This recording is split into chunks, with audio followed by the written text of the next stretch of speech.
Hey everyone, this is Angela Johnson, and you're listening to the Warrior Raiser podcast. Let's be honest, raising the next generation is challenging, but we don't have to do it alone. I love connecting the Bible with the reality of our everyday life. I am so excited to have you, my fellow Warrior Raisers, with me on this journey. So let's get started learning and sharing together. Good morning, warriors.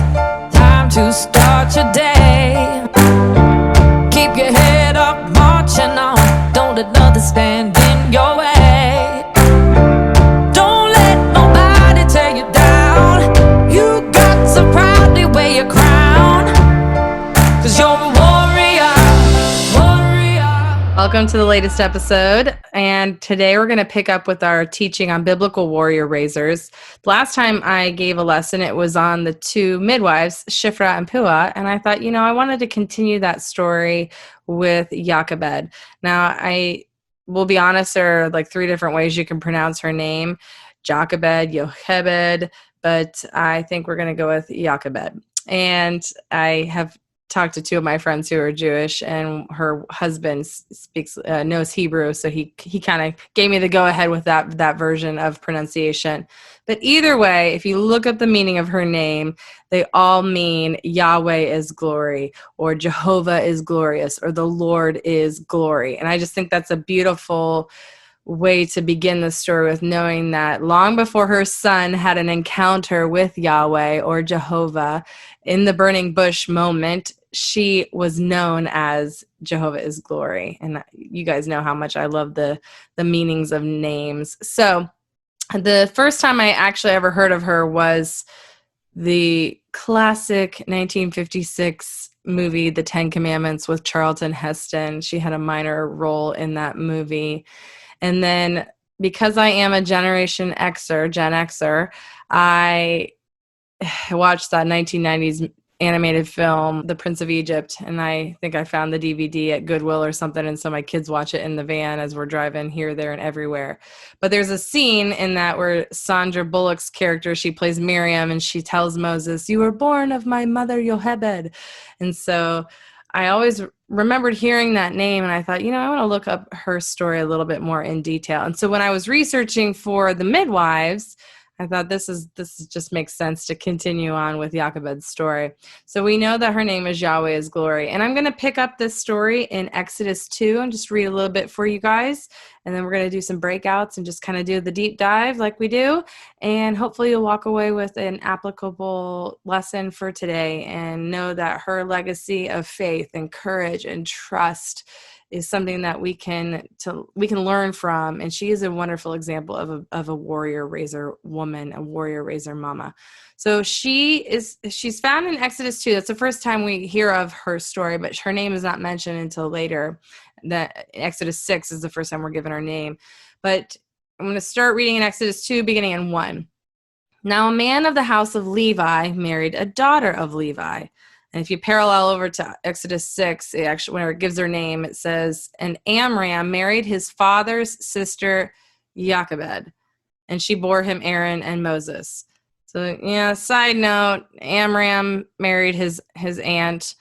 And I know that might seem super strange to us today, but marrying one's aunt or niece back then was not unlawful.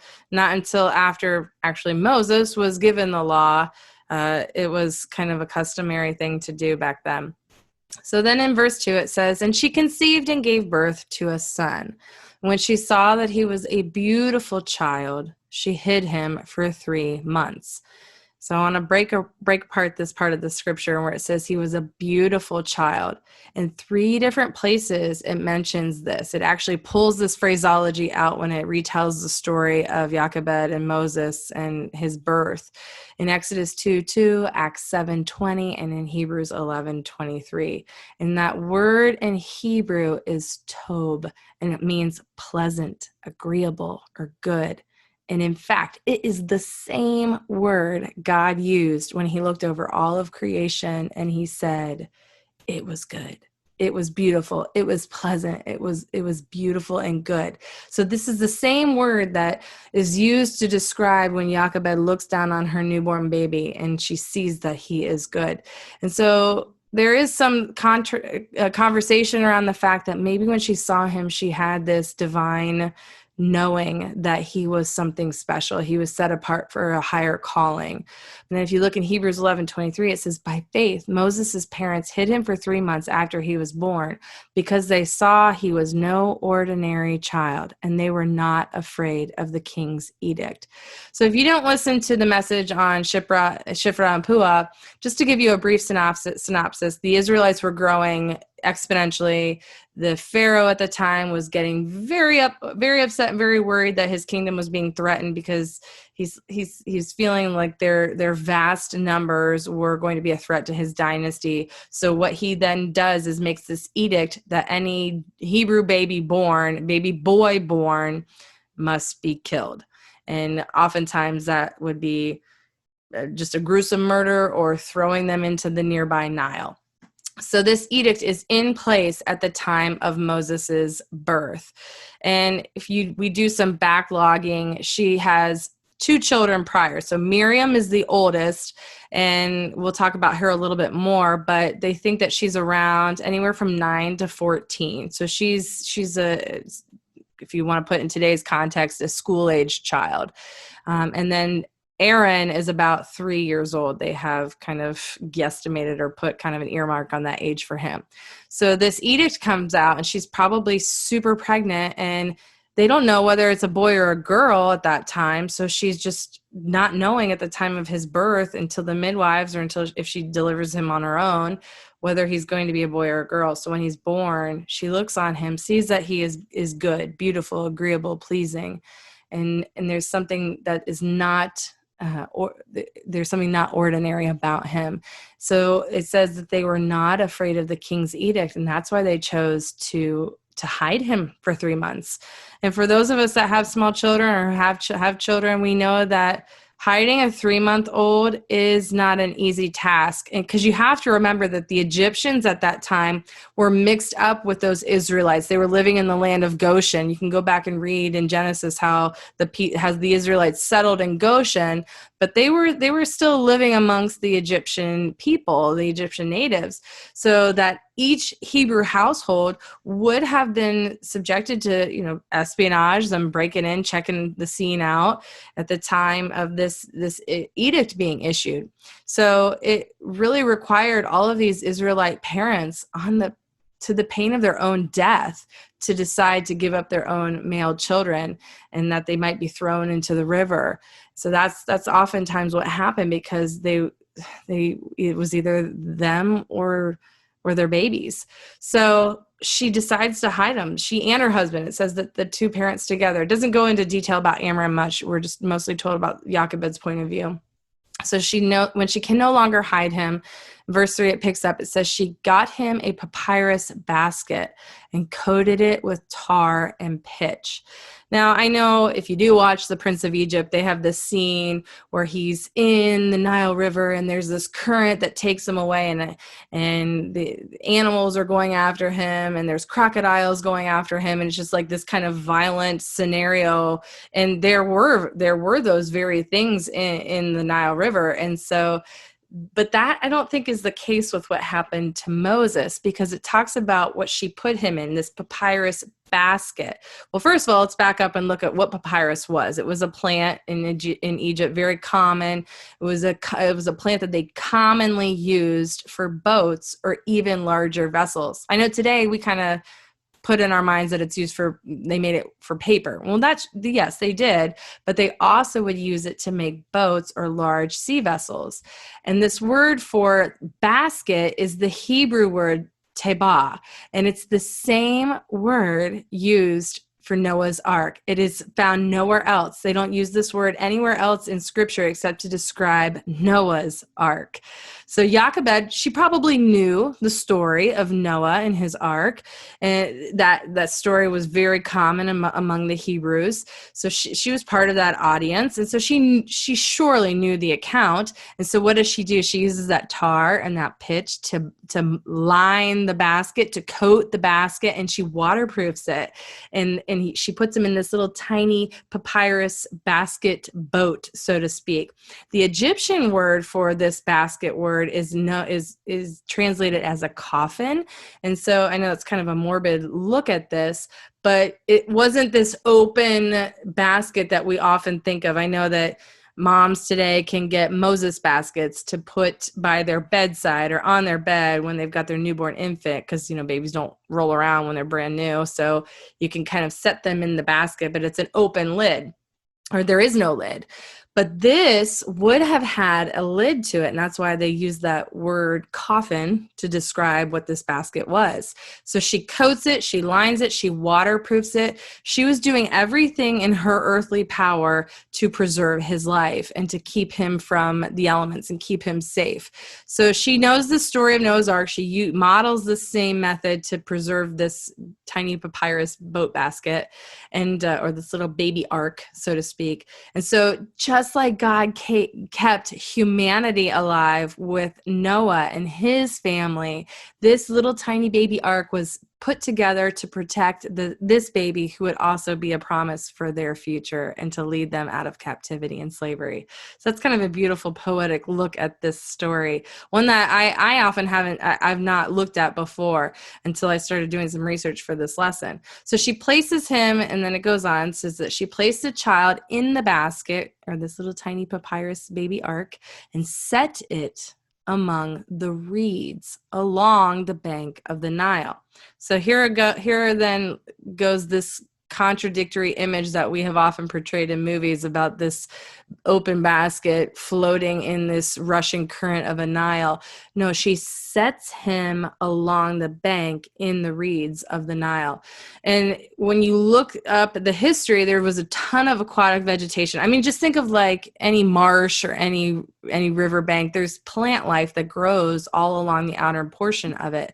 And Jochebed, she places him among the reeds is what it's translated. So the ark, this little baby ark, would not float away down the river, so it would not be lost. In fact, some have written, when you read about some of these commentaries, that she was placing him there, covered, protected by the elements, so she could leave her home, be safe there, and then come feed him, care for him, come back home. And it was this safety place where some have thought that she kept him there for longer than that day that some of us think.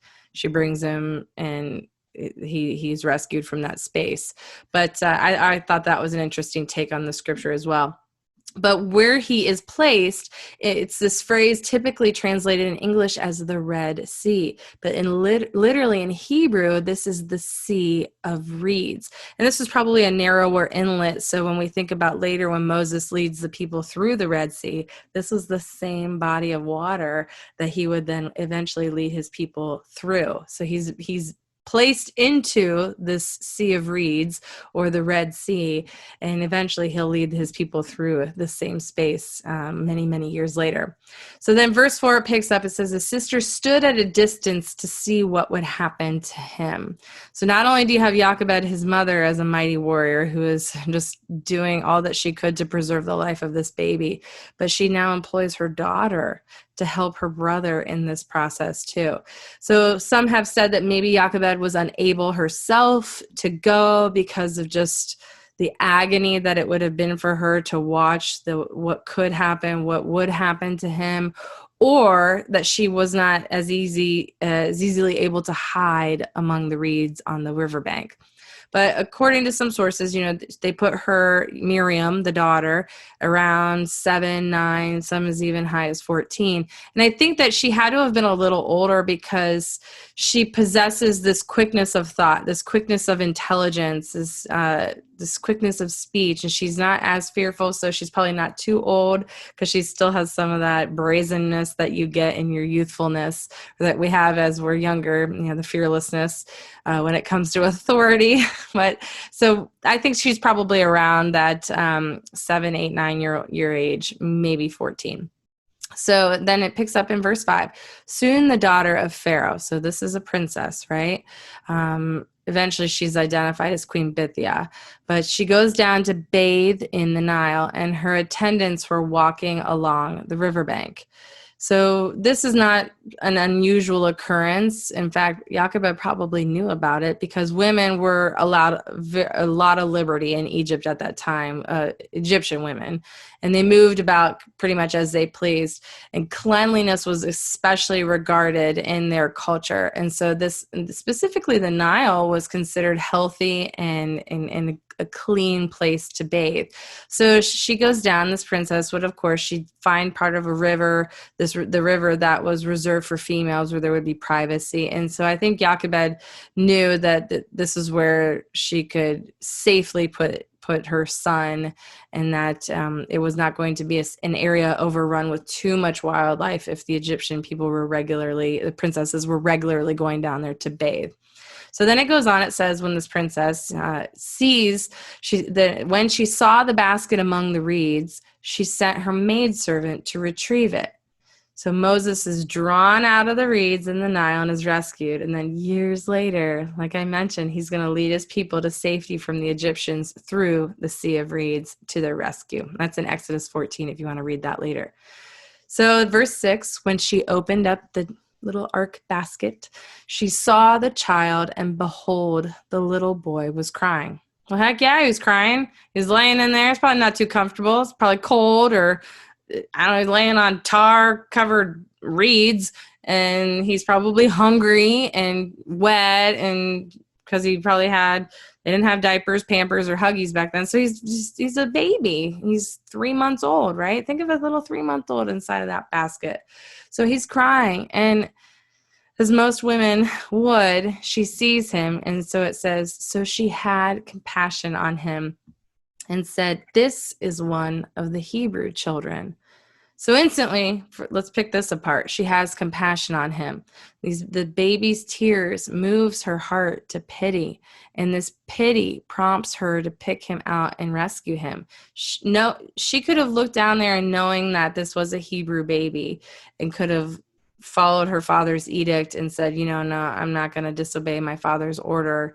But she was moved with compassion and rescues him and saves him.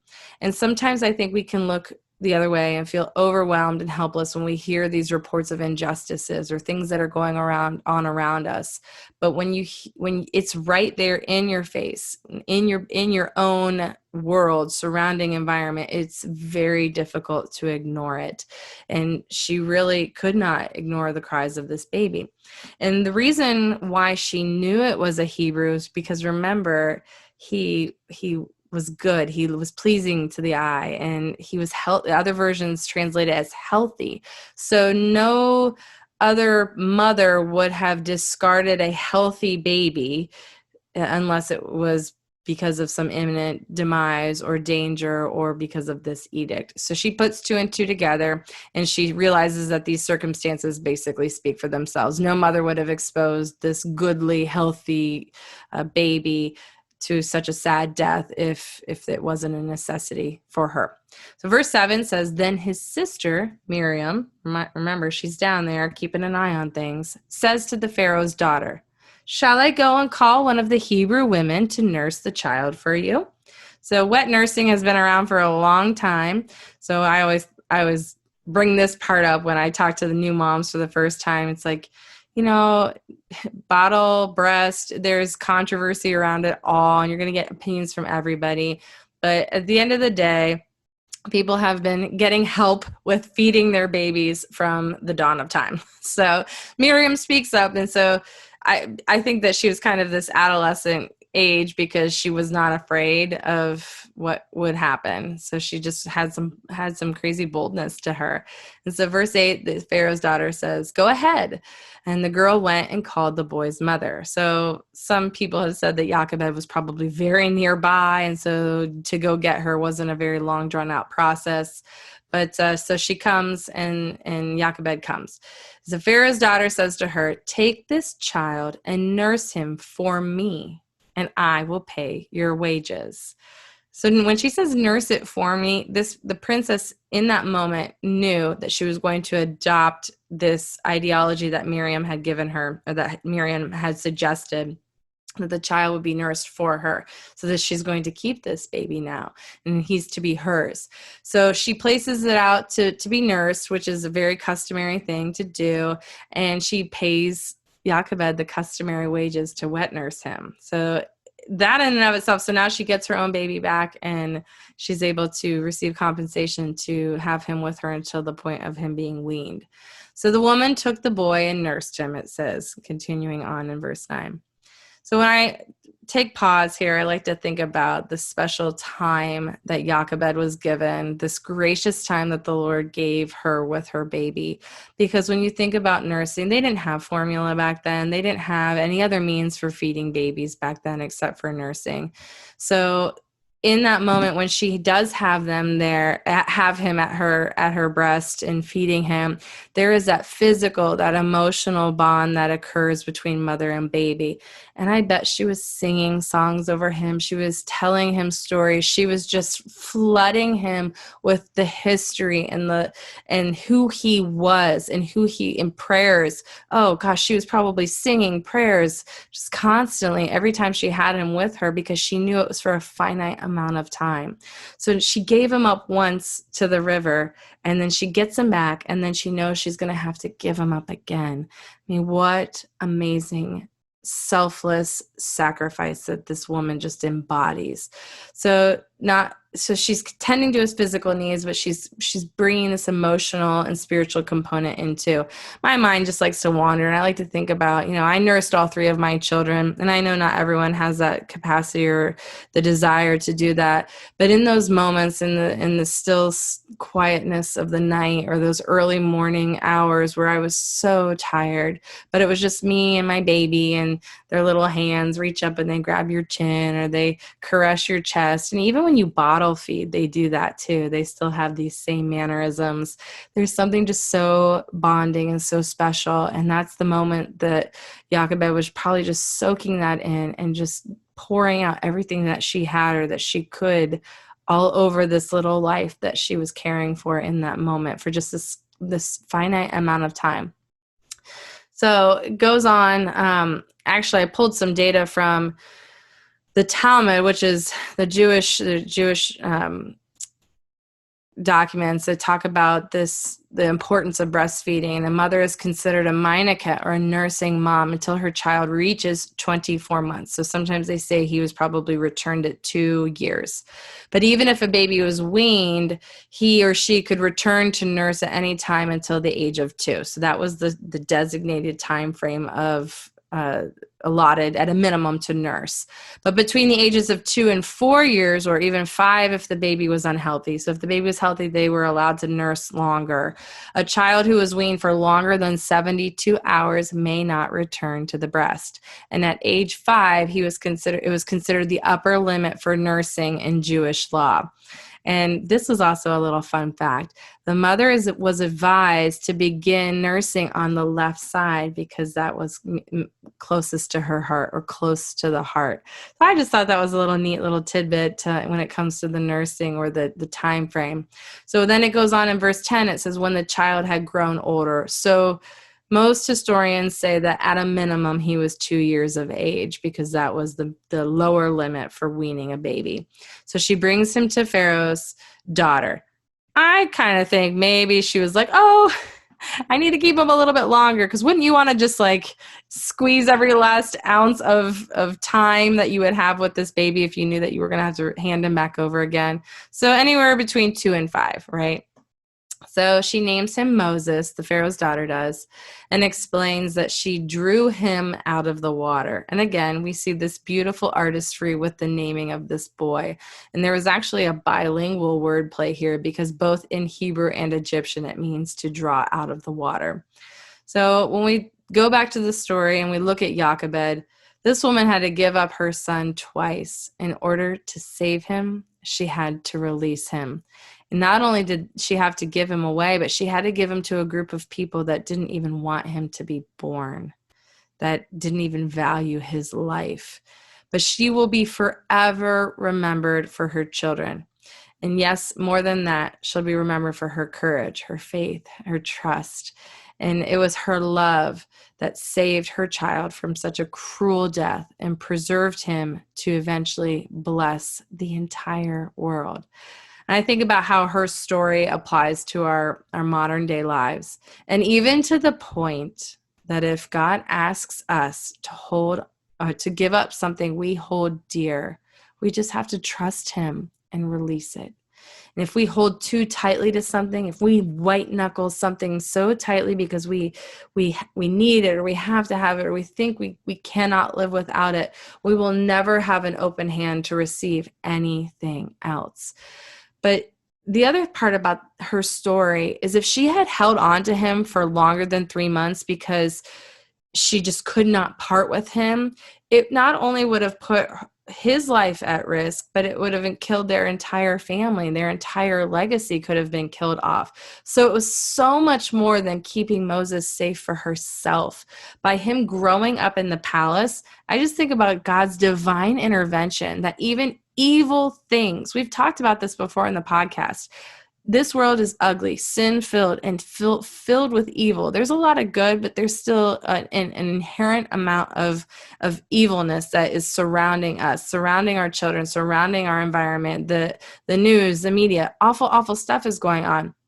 But God can even take that stuff and redeem it for his glory, because he had given a covenant to the people that the legacy would be multiplied, grains of sand, stars in the sky. So there was some crazy steps that happened within Moses' story that would preserve the covenant legacy. So it was so much more than keeping Moses alive for herself.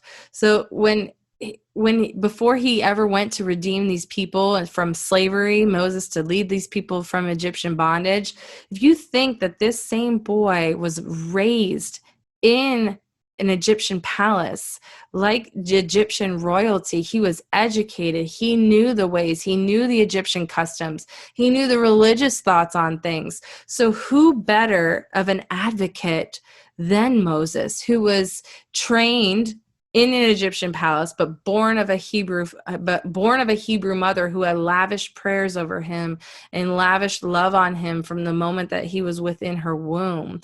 And then to have this burning bush moment with God 80 years later, and God calls him to be the one to pull the people, his chosen people, from slavery. Moses doubted himself because he had been so far removed from that. He doubted his calling, but he was perfectly equipped to be the one that God would empower to take on that task and save the people from captivity. So Jochebed's courage and faith is such a beautiful and true example of what being a warrior raiser is. She could not see the outcome of her actions.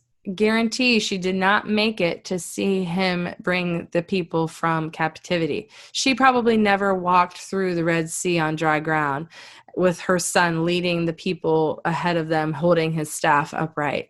But God knew. God knew that her heroic actions were so much more than just keeping him alive.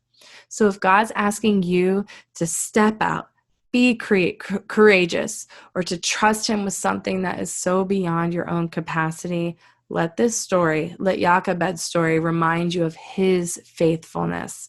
This testimony, her testimony of faithful mothering, it's just beautiful evidence of the fruit of her legacy, because something so sad, like giving up her baby, it's heart-wrenching. She didn't want it. She didn't will it, but she did it. She gave him up. And that was part of God's sovereign plan. Moses became one of the greatest national leaders, legislators, and prophets that the world has ever known. Beyond Moses, Aaron, her middle son, he became Israel's first high priest and the founder of the Aaronic priesthood. I mean, we're talking about a mighty legacy. And let's not forget Miriam. She was a poetess. She was the first one there's ever recorded poetry in the Bible. It was from her. She was a musician and she was a prophetess. So there is just a beautiful legacy. And Miriam is right there alongside her brothers when we think of the leadership of the Israelite nation with her two brothers.